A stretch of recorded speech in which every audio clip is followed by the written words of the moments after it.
Katt Williams tried to warn people, and once again, it looks like he was ahead of the curve. Long before any official paperwork surfaced, he was already calling out powerful figures and hinting that the truth wasn't hidden. It was sitting right in front of us. Now that the Epstein files have been made public, those old warnings don't sound wild anymore. They sound timely. When Katt sat down on Club Shay Shay, he wasn't just there to entertain. He cracked jokes, sure, but he also opened the door to conversations Hollywood would rather keep locked. He suggested that it wasn't just politicians involved, that major celebrity names were tangled in things they hoped would never see daylight. Back then, critics laughed it off. Some called him bitter. Others said he was reaching. But now, with names appearing in court filings and flight logs connected to Jeffrey Epstein, denial is getting harder to maintain.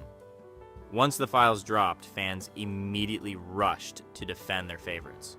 For many, it was easier to question the documents than to question the people they admire. One of the biggest reactions surrounded Jay-Z. If you take people like Jay-Z and Pusha T, they made their living our people, so how the they gonna stand up for our people? You know what I'm saying? But we forget that because we love Jay-Z's music so much. We love Pusha's music so much, right? But you think they would ever, Beyonce had the best fit for somebody else? Yeah. You know what I'm saying? You think they would ever tell the truth? No, if they told the truth, I think they'd go to jail. You know what I'm saying? So you have liars. Man. Liars are now the face of our culture. An anonymous accuser mentioned him in the documents, and supporters argued the timeline didn't add up, saying he was just building his career in the mid-90s and didn't yet have access to elite circles.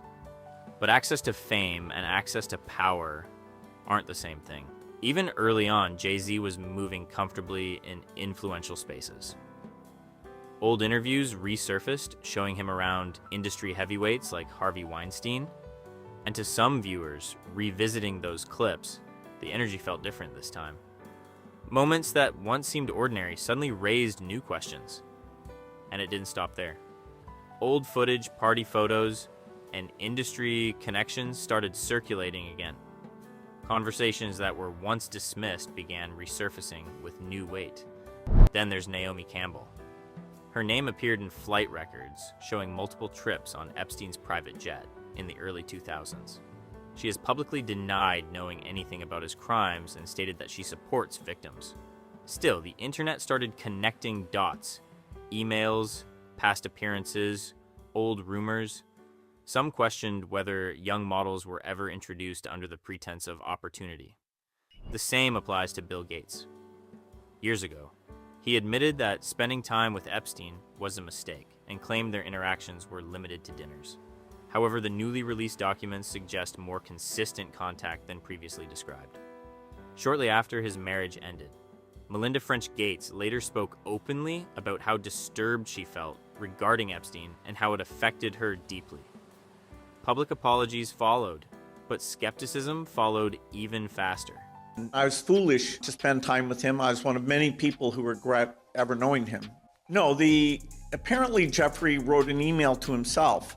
That email was never sent. The email is, false.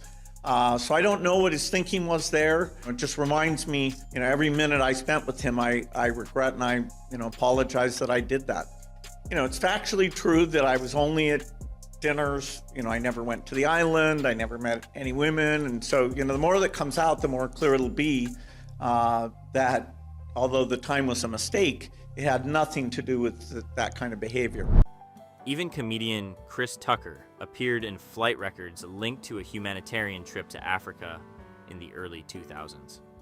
His team clarified that the trip focused on AIDS awareness and included prominent political and public figures. You knew Jeffrey Epstein, didn't you? Yeah, I did. We flew Bill Clinton and a lot of different, that was a humanitarian trip to Africa. And I met him on that trip because it was his plane. I didn't know who plane we was getting on, but it was a whole bunch of dignitary people. We was with a delegation. And yeah, I met him and you don't know people, what they do in their private lives. So yeah. But tell me this, Chris.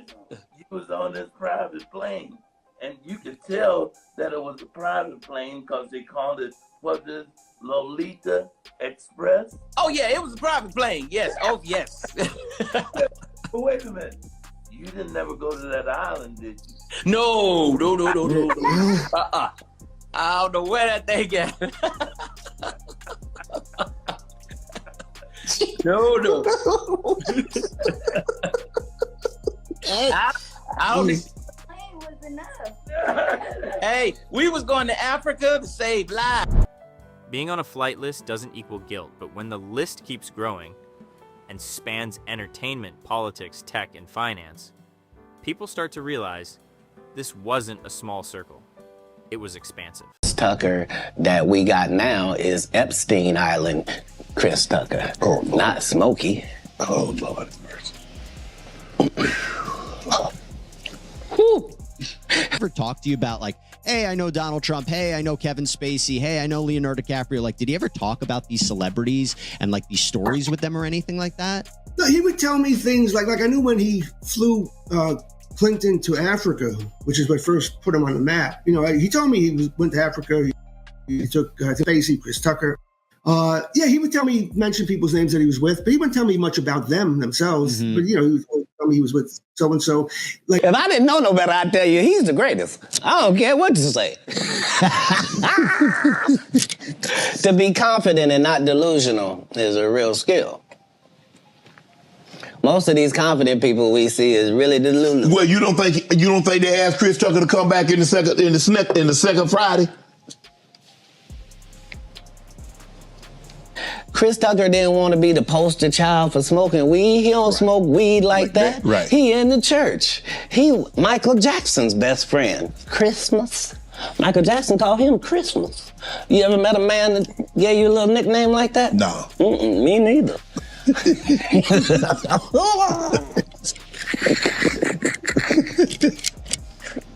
Must be the greatest. Man, I ain't gonna be able to get nobody back. I ain't gonna be able to get no more comedians. They all coming. No, they ain't. Are you kidding? Nah. Hey, I promise you. I done got all the rest of them. I done got the ones. I promise you, everybody trying to double back. You're gonna be having to beat them off with a stick. You won't let him. They're coming. Much as.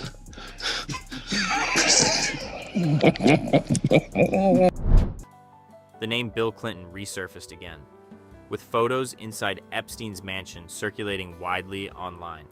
Both Clinton and Donald Trump have denied wrongdoing, and the documents themselves note that some tips were unverified or secondhand. Still, perception matters, and perception right now is uneasy.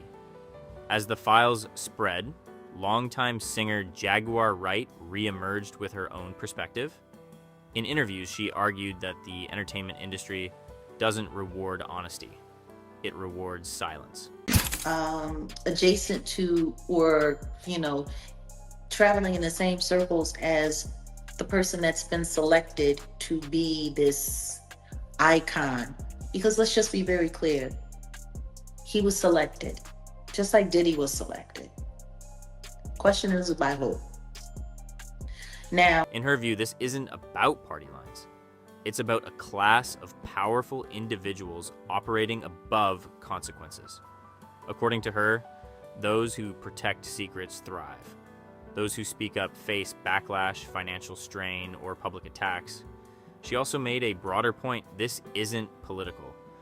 Both Republican and Democratic administrations had opportunities to release information and didn't. So, Jag, with Jay-Z and his situation, as far as the early Jay-Z, you see him with Aaliyah Young, of course, goes to Dame Dash next. You see him with Foxy Brown. You see the maturation of Beyonce and him getting with Beyonce. You see Rihanna at a young age. Is it more so, and you were young as a singer, is it more so that, when you're in this industry, men are going to most likely talk and date their peers? And it's just that technically all the new rising stars at that time are babies. Were just young women, just young kids. Babies. Being ran around by grown men. Babies. I got offered my first record deal when I was 13 years old. I got offered another one when I was 15. I'm so grateful that my father said no. I ended up not signing a record deal until I was in my early 20s. And as young as that is, looking back now, at least I was a legal adult. Most of these girls, they get moved around and touched around very early on. And, you know, and the people that have control of everything are untouchable. So how do you argue with that? Is it of concern that before this list came out, that the people in this power they have their hands in keeping this list, you know, suppressed? Yeah. Come on, man.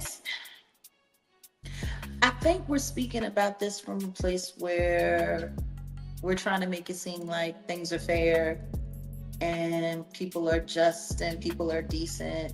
And rather than looking at it for what it is, the one thing that all of these files and all of these documents, and let's just be clear, we're talking about 3 million documents that have been released so far. When you release that amount of information, you're doing it to fatigue people. You know, it's going to take people quite some time to get through all of these files, and who knows how long they're going to be available. Stuff might start go missing, things of that nature. But we all should be going through and combing through every inch of everything that's going on, because when they put that much out there, they're hoping you're going to just overlook something. They're hoping you're going to get fatigued from all of the information, and you're not. We got to keep looking. Like, we have like 4 people around us that are every day combing through a bit. We combing through a bit. And you got to sit down and you got to take your time and look at it. What these files prove is that there are no rules, is that nothing has ever been fair. It's been being covered up. Like, that's the point. Trump administration, don't forget, the Biden administration had the ability to release these files as well, and they didn't either. True. So this isn't a political thing. Let's stop making it political. I think everyone wants to make it political. Oh, look at the politicians, and this isn't about the rappers, and this isn't about this, and this is about the politicians. No, it's not. No, it's not, because you got Democrats and Republicans equally aligned up in this whole foolishness. This is about a certain class of people in this country that have been doing all kinds of shit. And it really doesn't matter what your religious background is, what your social standing is, or what your political standing is. It really doesn't matter. This is not about them versus us, or no. This is about the weirdos and then the normal people. And not even normal people, just decent people. The problem is that the weirdos are outnumbering, it's looking like, the decent people, 10-1. Like, does anybody get that? Like, the simple fact that nobody is holding TMZ into account for anything, and they've been mentioned in these files. Harvey Levin specifically. Tech billionaire Elon Musk also found himself mentioned again after emails from 2012 suggested coordination about visiting Epstein's island. Musk has previously stated he declined invitations and called Epstein a creep, denying any deeper involvement. Tonight, the Department of Justice releasing their final batch of files connected to the late convicted sex offender Jeffrey Epstein. New emails from 2012 and 2013 show billionaire Elon Musk and Epstein coordinating a possible visit to the financier's infamous island. Musk asks when the wildest party will be. In another exchange, Epstein telling Musk there is always space for you and says he will send a heli for him. It's not clear if Musk ever visited the island. Musk's name has popped up in prior releases, including from the House Oversight Committee's release from the Epstein estate. He did not respond to NBC News' request for comment, but previously called Epstein a cretin and said he never advised him. Musk told Vanity Fair that Epstein tried repeatedly to get him to his island, but he declined. Emails also show Trump Cabinet Secretary Howard Lutnick coordinating a visit in the Caribbean in 2012. It's not clear if the meetings happened. Lutnick claimed to have cut ties with Epstein in 2005. My wife and I decided that I will never be in the room with that disgusting person ever again. But the emails show drink and lunch meetings being arranged between the two well into 2012. A Commerce Secretary spokesperson said in a statement, quote, Secretary Lutnick has had limited interactions with Mr. Epstein in the presence of his wife and has never been accused of wrongdoing. The drop also includes a spreadsheet summary of complaints made to the FBI's National Threat Operations Center. It contained allegations against former President Donald Trump and former President Bill Clinton. There's no indication the FBI turned up evidence supporting the tips. And a note on the file read some of these individuals are reporting secondhand information and determined some of the tips were not credible. The DOJ later temporarily pulled the file without explanation. Both former presidents have denied any wrongdoing. The files also reference names like Woody Allen in connection to dinners and introductions facilitated by Epstein. Again, being mentioned does not equal guilt, but the pattern is what has people paying attention. Katt Williams compared it to a chessboard. You don't play without pawns, and you don't always know who's moving which pieces. He suggested that powerful figures sometimes reach a point where lines get crossed, and once crossed, something shifts. The image may stay polished, but the person behind it changes. He also noted that agencies don't accidentally uncover decades-old files. If documents exist, it often means someone was watching all along. And that's the part that unsettles people the most, because if someone was always watching, what else is sitting in a file somewhere? Now that these records are public, some celebrities seem quieter, others are defensive. A few have stepped back from the spotlight entirely. Hollywood feels different right now. Not loud, not glamorous, just uncomfortable.